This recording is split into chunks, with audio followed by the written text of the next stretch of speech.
Chapter 6. My state of mind regarding the pilfering from which I had been so unexpectedly exonerated did not impel me to frank disclosure, but I hope it had some dregs of good at the bottom of it. I do not recall that I felt any tenderness of conscience in reference to Mrs. Joe when the fear of being found out was lifted off me. But I loved Joe, perhaps for no better reason in those early days than because the dear fellow let me love him, and as to him, my inner self was not so easily composed. It was much upon my mind, particularly when I first saw him looking about for his file, that I ought to tell Joe the whole truth. Yet I did not, and for the reason that I mistrusted that if I did, he would think me worse than I was. The fear of losing Joe's confidence, and of thenceforth sitting in the chimney corner at night, staring drearily at my forever lost companion and friend, tied up my tongue. I morbidly represented to myself that if Joe knew it, I never afterwards could see him at the fireside feeling his fair whisker without thinking that he was meditating on it. That if Joe knew it, I never afterwards could see him glance, however casually, at yesterday's meat or pudding when it came on to today's table, without thinking that he was debating whether I had been in the pantry. That if Joe knew it, and at any subsequent period of our joint domestic life remarked that his beer was flat or thick, the conviction that he suspected tar in it would bring a rush of blood to my face. In a word, I was too cowardly to do what I knew to be right, as I had been too cowardly to avoid doing what I knew to be wrong. I had had no intercourse with the world at that time, and I imitated none of its many inhabitants who act in this manner.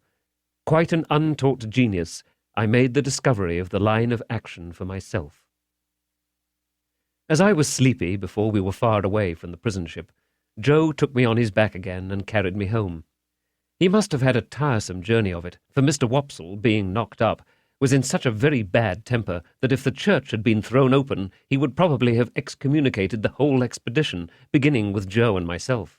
In his lay capacity, he persisted in sitting down in the damp to such an insane extent that when his coat was taken off to be dried at the kitchen fire, the circumstantial evidence on his trousers would have hanged him if it had been a capital offence. By that time I was staggering on the kitchen floor like a little drunkard, through having been newly set upon my feet, and through having been fast asleep, and through waking in the heat and lights and noise of tongues. As I came to myself, with the aid of a heavy thump between the shoulders and the restorative exclamation, "Yah! Was there ever such a boy as this?" from my sister, I found Joe telling them about the convict's confession, and all the visitors suggesting different ways by which he had got into the pantry. Mr. Pumblechook made out, after carefully surveying the premises, that he had first got upon the roof of the forge, and had then got upon the roof of the house, and had then let himself down the kitchen chimney by a rope made of his bedding cut into strips. And as Mr. Pumblechook was very positive and drove his own chaise cart over everybody, it was agreed that it must be so. Mr. Wopsle, indeed, wildly cried out, "No!" with the feeble malice of a tired man.